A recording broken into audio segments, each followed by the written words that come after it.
you must assume that nobody in the auditorium of 300 people has the guts to do what you are going to do. Introverts, interestingly, don't like to reject people. It's normal, guys, okay? It's normal. It's fine. Worse than this, hanging by the curtain, is hanging by the curtain talking to people that you already know.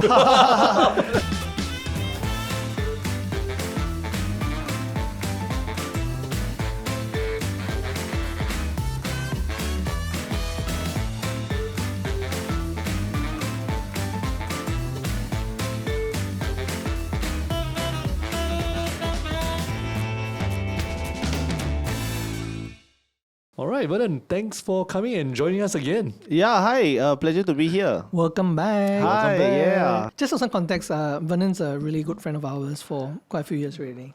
And this topic today is more, about networking, and that's how we got to know him in the first place, right? So Yeah, it's funny. We got to know Vernon at the same networking event. Vernon, you're old, Vernon.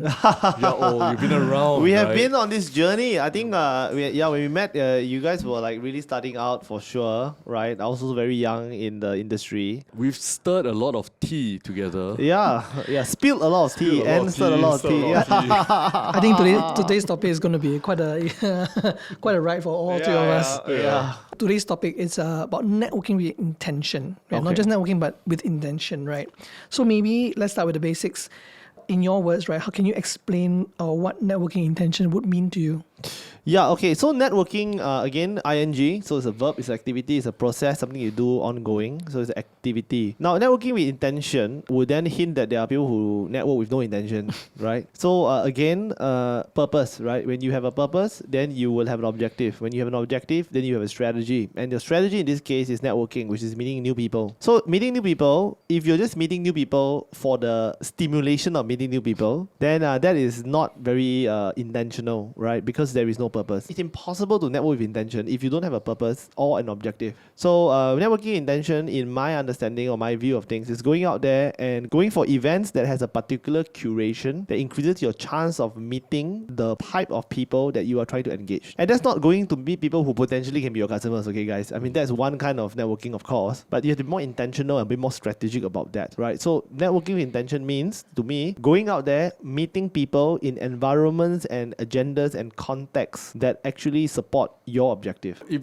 you're wondering why we're actually talking about this on a marketing and branding kind of a podcast, if you think about it, a lot of it is more marketing and branding than it is sales, especially what you're talking about. Absolutely, because of intention, right? So going out there and meeting the right kind of people, going in the right kind of environment, being in the right kind of agenda, going to the right spaces, means that's the start of networking intention. We're not even going down to the nuts and bolts of networking, which is how do you do an opener, how do you actually create a connection, when do you ask for their contact, when do you take out your card, when does he take out his card, what's the dynamic, right? So we're not even going into that yet. We're just going at the top level, which is like, how do you invest your precious time away from your business operation and strategy, going out there and picking the environment and picking the people on the ground and qualifying them in 10 seconds or less and moving deeper with them or moving on from them. So that's the dynamic we're talking about. Yeah, and what would you say to someone? I mean, I hear this quite often, right? I have no time to network. Well, you clearly don't like money. Ouch. That's what I say to people who don't send out an email a week. Yeah, you clearly don't like money. I mean, come on. Like, look at business, right? What is business, right? Business is the a concerted effort to create value through teams. So if you don't meet new people, your ability to grow your business structurally with new resources, and relationships are resources, right, would be hamstrung, right? You'll be short of one of your legs, right, to do your business growth. It's playing with a deck of cards that you can't add new cards. You just have these 5 cards. You just sort of figure out how to play these 5 cards all the time. So without having networking as a core competency or core skill set, definitely as a business, you're not going to be in a good space. And if you don't put in that hours and that intentionality at the front to pick up that common skill set, when I put you in a room, let's say I bring you to the United Nations with all the world leaders, I put you there, ask you to start doing networking nuts and bolts and meet the right people and do the kind of soft openers and soft closers. You don't have the skill set, even if I put you in the best possible place. You need that hours of practice, you need that time in the trenches. So take it as practice, go and do it, and then take it from there. Okay, what if our listeners, right, for example, they say, oh no, I'm very introverted, I'm very scared, I'm very shy, very hard. Are there ways they can sort of overcome, these challenges in networking? No, I love that question. I actually get it a lot. Interestingly and ironically, okay, introverted people who don't like to meet people, they actually eventually end up the best networkers because it's a learned skill. They are intentional. They got to pick up frameworks. They got to use strategies, and then when they do it, they ration their social battery. So they are very more particular about the way they deploy their energy. Whereas if you meet some social butterfly, extroverted, hyper energetic bunny, this guy is the life of the party, jumping all over the shop, right? And that might not necessarily be the right impression or the right branding nor positioning you want to create in that room, in that space, or in that event. So it's important to be more curated, right, from that perspective. Yeah, and this is like kind of spoken from two self-confessed Introverts. introverts Oh, Yeah. that you have converted, right? thanks to you, Vernon. Thanks. Yeah, I mean, you guys are very good students, I got to say. Now networking is a breeze for you guys. In fact, you guys really spot opportunities really well out there in the marketplace. I think that's why we want to talk about this topic so much because it really helped both of us in our careers. Yeah, I mean, I think a credit to the networking opportunities that we got, or rather the opportunities that we got through networking, we were able to work with quite a number of really good brands, which kind of like was able to jumpstart the beginnings of our careers, right? Yeah.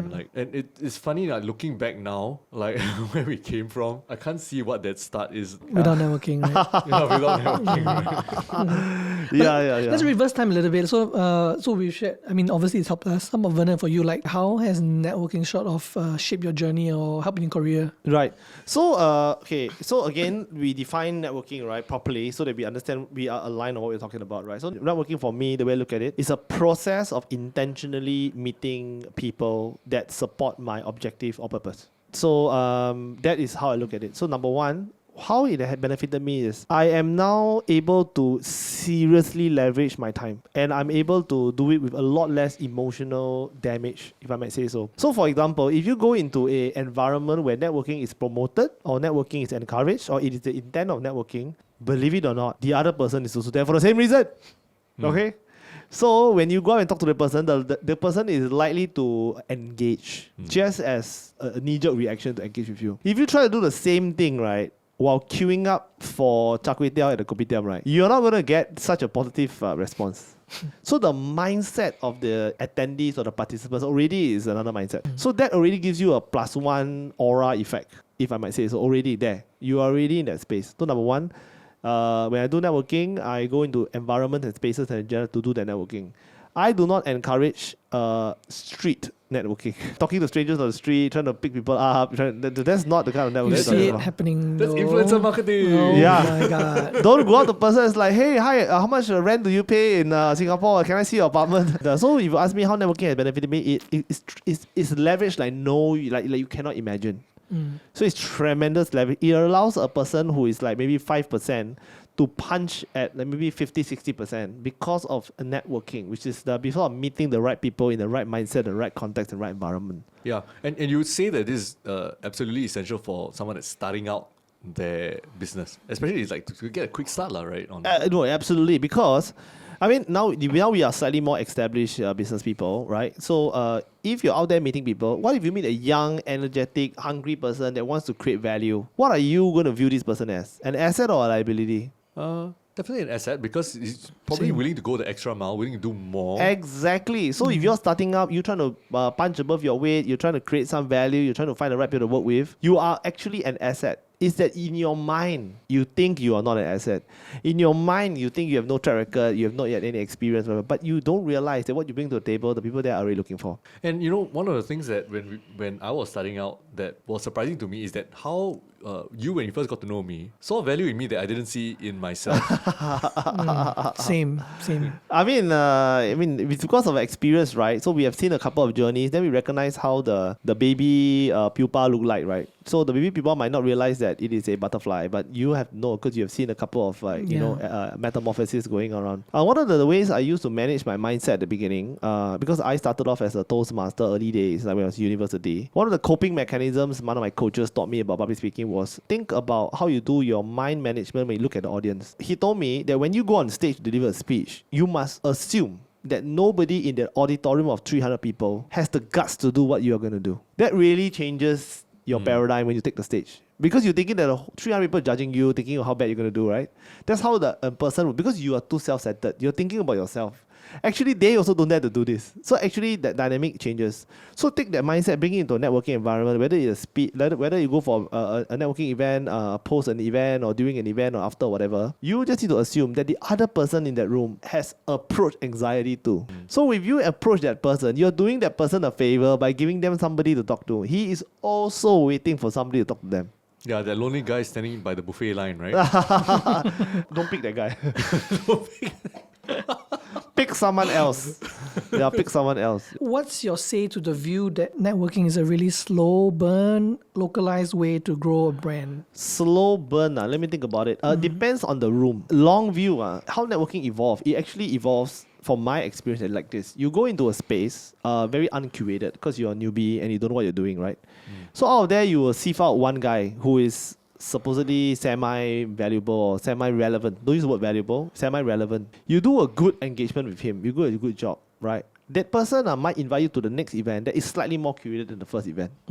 Take this times 9. By the time you are at the 10th event, you are in an extremely curated room with many people vouching for your reputation, many people vouching for your execution ability, many people already has experienced what you're good and not good. So that is a process. But many people die at the first 2 or 3 networking sessions and they just give up. So that is the long view of things. Now, if you happen to meet the right people, that's good for you. But we don't leave things by chance, right? We have to study the event that we're going for. Appreciate the agenda, appreciate the attendees, go into the room and then be active about it. And that's another conversation about the nuts and bolts of how to work a room, right? But at the big picture, networking has a chance to really accelerate your business success, not reduce it. Yep. Yeah, like if you have a bad experience in one networking session, you try not to take it too negatively because that room may not just be made for you. Yeah, and not every room is going to be like that room. Yeah, exactly. Yeah, but don't be indiscriminate about it. Be intentional. So let's talk about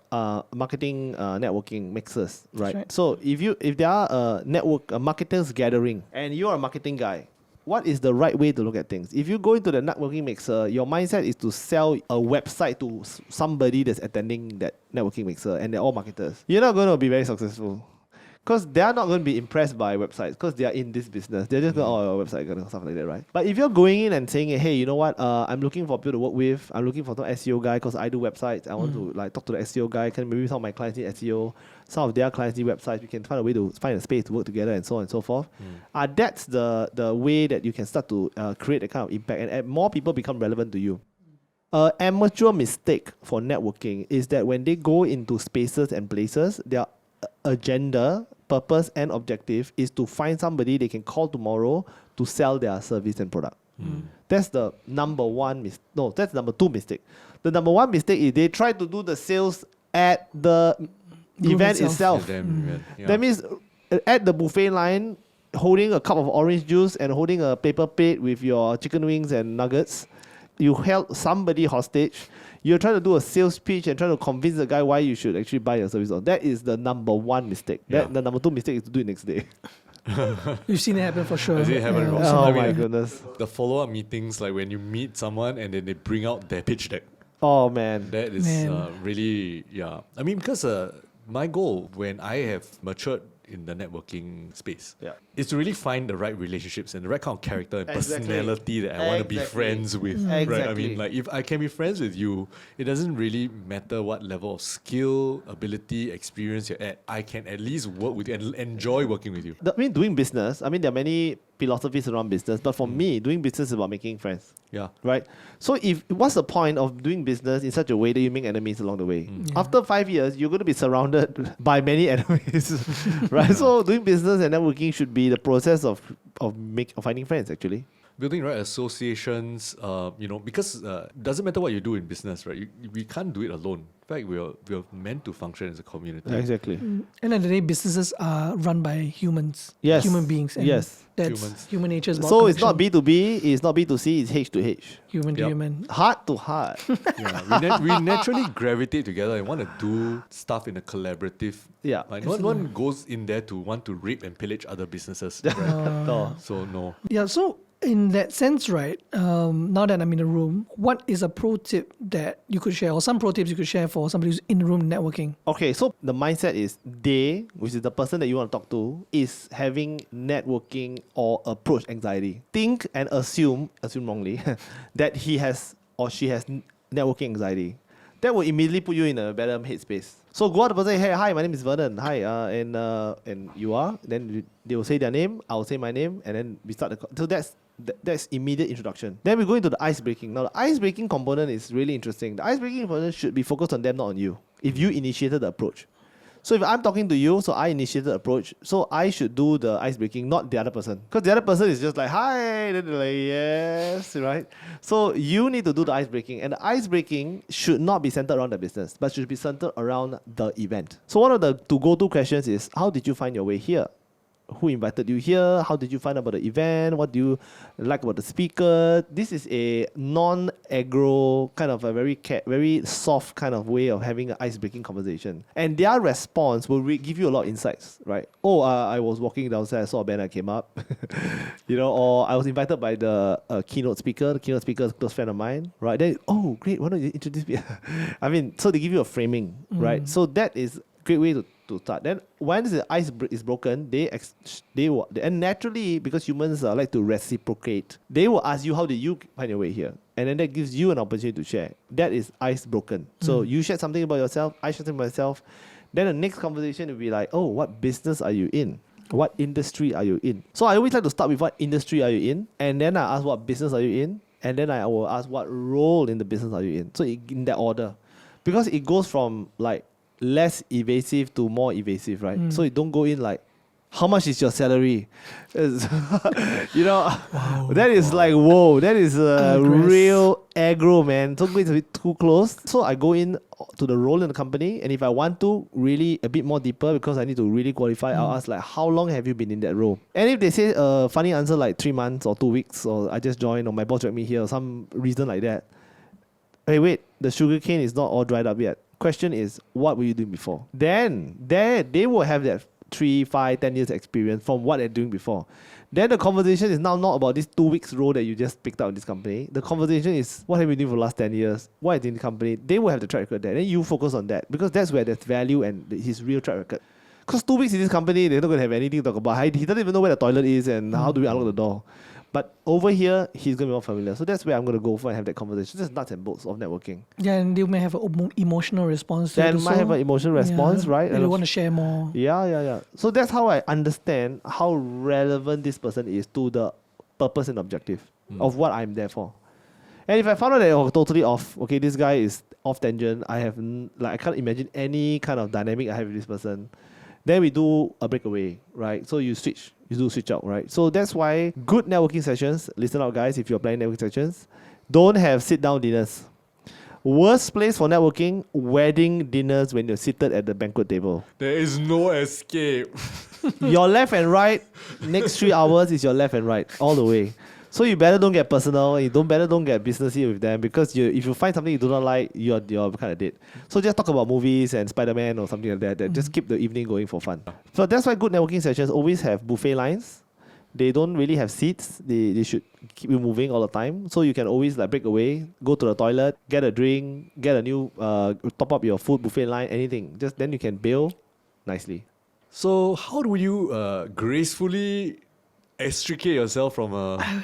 I was about to ask that question too. Of course, because we were like, hey, high five. Yeah. Okay, yeah. Introverts, interestingly, don't like to reject people. Yeah, because typically what happens at networking events is that we always hang out like by the curtains. Yeah. In a corner. Yeah. It's normal, guys, okay? It's normal. Yeah. It's fine. Normal. It's fine, don't feel bad, Yeah. No, even worse than this, hanging by the curtain, is hanging by the curtain talking to people that you already know. Yeah, that's right. Funny enough, that's actually how I met your future wife. Yeah. So, yeah. Introverts gather together. We hang out, we cluster. Yeah, so that is not the way to do networking. Yeah. Like really not a good ROI on your time investment value. You go for networking event, talk to. That's why I actually, when people invite me for events, right, I never ask this question. And if you ask this question, you are quite amateur. Who else that I know is going? This question is completely irrelevant to attending networking events. Because why would you need to know who else that you know is going? Or who else I know is there? You can ask who else is there, who is attending and what's the profile of people like that. That is very legit.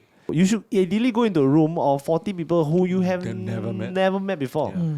That is the blue ocean that we're talking about, that we want to go and meet new people, right? Not go to this event where everybody's a repeat face and you feel very comfortable. And then that's not a network session. That's to go to social, it's hanging out with your friends and stuff like that. So that's not. So your question is, how do you extricate yourself, right? Yeah.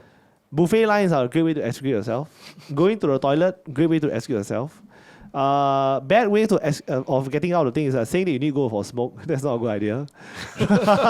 Right? Worse for leaving a bad impression on people is, I just saw somebody I know, I need to go say hi to this person. Boo-boo, man. That's the boo-boo. Because you make the person you're talking to feel really not important.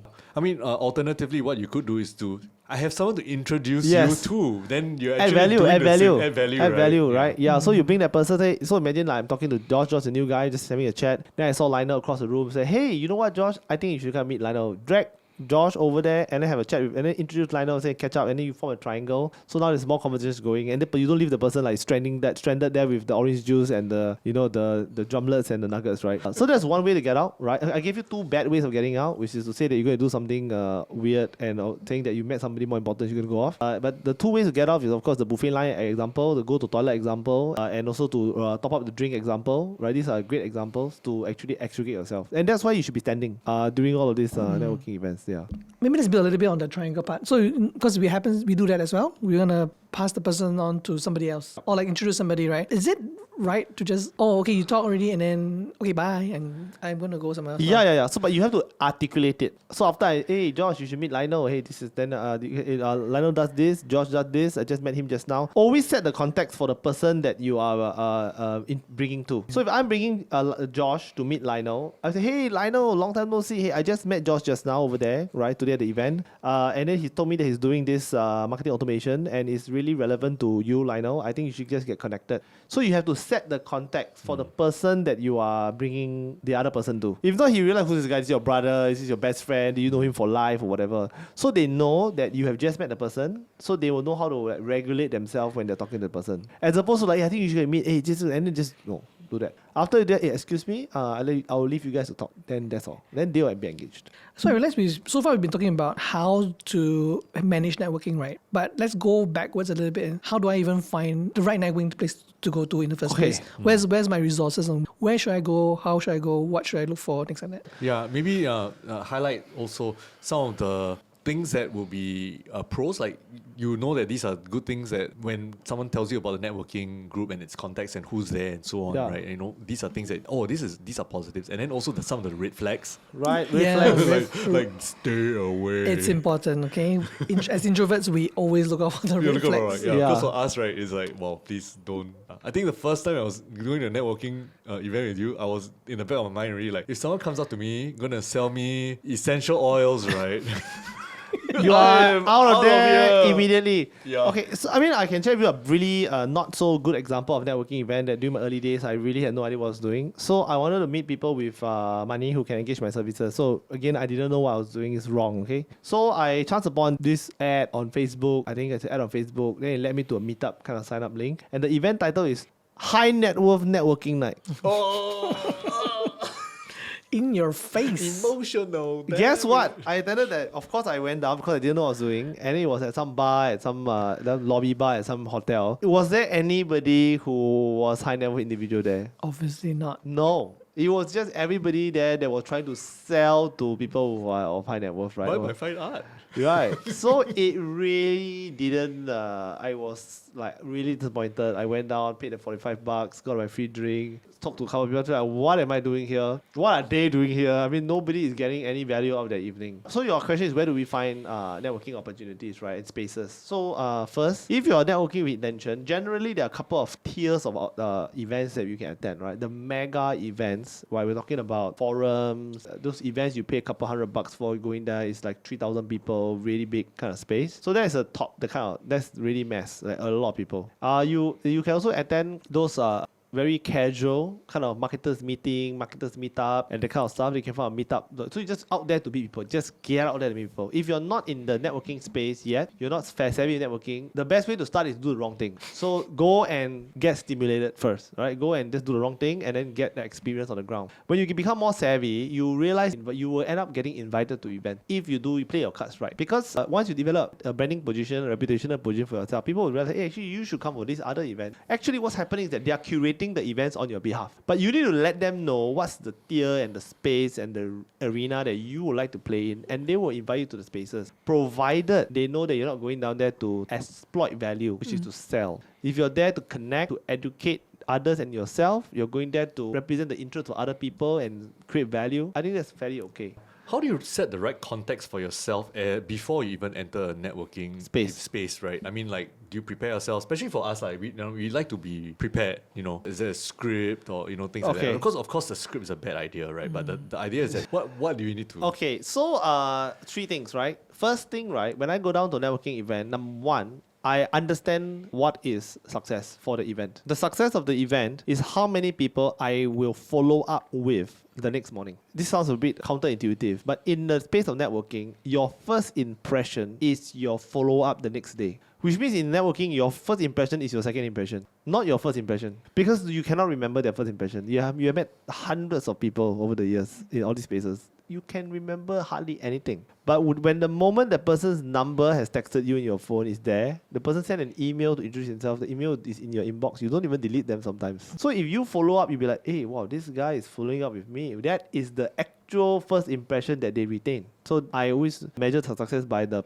number of follow-ups I plan to do. That's the first point. The second point is that when I go into a networking space, right, I made a conscious decision not to sit there for 2 hours with the same person. That's considered an amateur mistake. Because you are denying the value of the room just for one guy. You are trading off tremendous unknown potential just to sit down and talk to one guy, sell to you his stuff. So that's the second thing. I make sure I never spend the whole evening with one guy. So I make a decision today, I'm going to talk 10 people. So I just put that 10 people in my number 10 and then I just start to go around and touch base with 10 people. It's a process. It's a discipline. It's not a try, it's not a luck, it's a process and a discipline. Because as you know, when you have a process and you are disciplined, the results will come. You will end up with a better contact list, you will end up with a better follow-up list, you will end up with a better CRM. But you must have a process and must be disciplined, right? That's the second point. The third point is that when I go into the meeting, right, in my mind, I trick myself to think that there are people out there in that room who are trying to meet me and I will be able to create value for them. So when I go into the room, my mindset is really different, as you can tell. I am an asset to that room when I go into that room. There are somebody in the room will experience a life-changing experience when they meet me or when they get connected to me or when I can add value to them. And I make sure I circulate in the room. So a lot of people do stagnant water kind of networking. They just stagnant in the corner, nurse a drink, sit there at a high table, talk to a person for 20 minutes. What's the ballpark figure? The ballpark figure is 5 minutes max and tops. Because you see, I'm going in with with at least 10 people I want to take name cards and talk to. I don't care how relevant they are. I need to engage 10 people. I will end up following up with 2 or even 1 of them the next day. That's considered a win already. Because you can't be talking to 100 people. Right? Collecting 100 incomes. This doesn't make any sense. And neither do you follow up with everybody. So if you don't have a number going in, if by some chance you're talking to a real interesting person, you're going to stagnant water in that corner with the interesting person because you don't have a goal. You don't have a measured goal. So you start with a measured goal, you trust the process, right? Go through the discipline of going through the process, follow up the next day with an email or a text or hi, nice to meet you, write it down on some Excel sheet, then you can do the follow-up accordingly. Okay. So that's how I would recommend you go into that space. So Vernon, we talked a lot about networking. Is there any resources that the listeners can have, use to want to learn a bit about networking, or like we mentioned earlier, places where they can find networking events to go to? Right, networking events, personally, meetup.com, right, Eventbrite, all these, I call them aggregators of events. So many of them are online. That's a great place to start for absolute amateurs and newbies, right? The other kind of organizations, of course, are membership organizations, trade associations, networking groups, business networking groups, boss networks, and all these kind of relevant kind of entrepreneur spaces. But that require normally an introduction, right? You can't really just walk into those meetings. You need to know somebody. But all of these organizations have a mandate for getting people to come and join the networking event. So getting an invitation to the event is not very challenging per se. Whether you can make the application and become a member of any of these organizations is a different story. The third one, right, I consider them interest-based group networking. Now, this is a little bit tricky because the interest-based group networking are like Ferrari clubs. So you kind of need a Ferrari, right? I mean, it can be anything. It can be a Ducati club, it can be a Ferrari club, it can be a Cartier club, whatever. Normally, there's a barrier to entry from either owning a particular very expensive item or very difficult to access item, culturally or financially speaking.